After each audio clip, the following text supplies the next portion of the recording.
Okay, so this is a project that I got involved with my friend John and his dad, who's also called John, Longden's, also known as Highmore Agricultural Services. John Senior decided he wanted to have a go with self-propelled, and with a bit of a steer, we ended up with this Claas machine that came from David Cowkins. So I'll leave a little bit of silence so you can enjoy the V8 startup.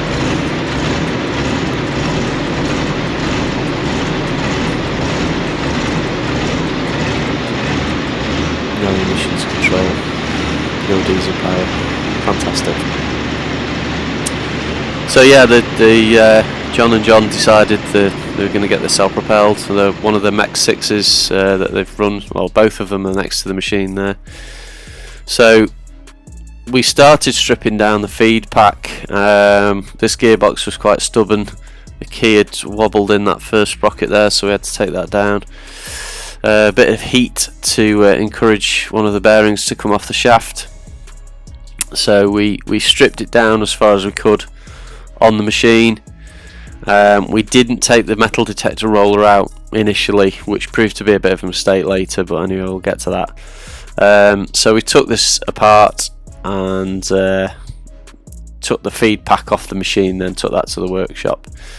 So what we did next was set the knives. Once we got it apart, we gave it a little sharpen, and we could see that the knives weren't set properly. So on the left side, as you can see, they were not adjusted up properly. So we took one knife off, cleaned the cylinder base plate, cleaned the knife, put that back on, set everything to the sharpening stone, and then set the shear bar to it, and then set the knives from there. So that's what we're doing. So just set the half, because the right hand side of the chevron were set correctly and sharpening up well, so we didn't feel that we needed to mess with them. Just coming up here is one of the knife that we took off. So they were in good shape, a little bit rust underneath, but nothing to worry about. So we cleaned all the adjusters for the shear bar, cleaned all that up, greased and oiled underneath the shear bar on the anvil to make sure that was all easy to move. So we cleaned all the clamp adjusters up for the shear bar. It's really important to do with those eccentric adjusters and the clamps. This is me giving it a bit of a sharpen. We did have to faff around with the sharpening mechanism a little bit because it wasn't winding down, but we found that the retainer for the little ratchet mechanism on top of the sharpening stone was loose, so every time it hit the end point, it would turn it, but not turn it far enough to wind it down, so it would just wind back to where it was. So we managed to get that remedied. It was quite cold when we were doing this, as you can possibly tell by the outfit. We did get it sharpening nice and evenly, so that was good. Mission objective met. We were sharpening forwards, not in the reverse way. John took the feed pack down to the workshop, and he got some paint matched up for it from a local supplier, so he painted that while it was all in pieces, put it back together. So then we got it in one piece and took it back up to the machine.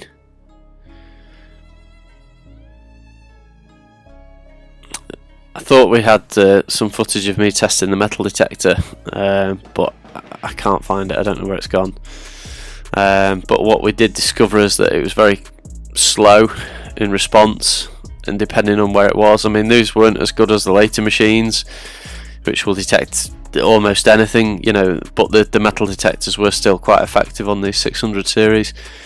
So we decided it wasn't quite working properly. Well, I kind of decided really, but twisted John's arm that we should take the roller apart, because something that can happen, as you can see slightly here, is grease can build up on the top of the tray. It reduces sensitivity.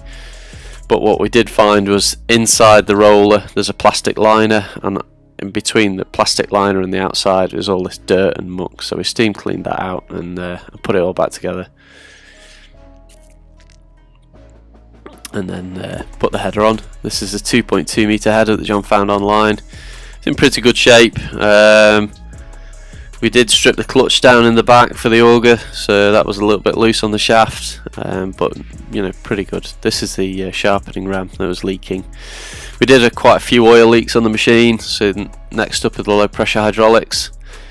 These were notorious back in the day for leaking. There's a little O-ring kit in there in between each piece of aluminium, so they would leak. There was quite a lot of leaks on the machine, so we ended up stripping it down just to get to change some of the oils. So that's the four-wheel drive transfer box, so we changed all the oils underneath in the transmission, four-wheel drive box, all the feed roller gearboxes and everything, all the oils were changed in those.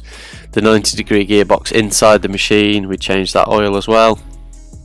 So we went through the machine, tried to get it as good as we could get it. That's the road speed box there, so big drain plug on the bottom and a stupid 5mm Allen key on the side.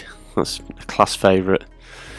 So this is John just steam cleaning the as much oil off the machine as we could get. We took the guards off the inside, took the machine outside, steam cleaned it, and then brought it back inside to put the guards back in. So we took the wheel off. There's John just giving the radiator a blast out.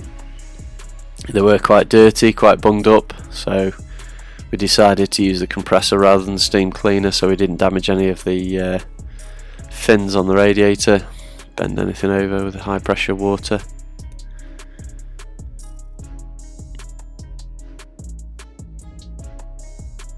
We got it to a good point. And we didn't have any overheating problems once we got chopping anyway, apart from when the fan belts failed, and that's another story. So eventually we got chopping. So this is the first day out. There's John Longden Senior and John on this John Deere tractor. His dad's driving the forage harvester. So this is first day out, and yeah, he got into the swing of it quite quickly. So I'm just going to. This is looking down towards Oldham town. So everyone thinks Oldham's just a town, but it isn't. We've got this landscape.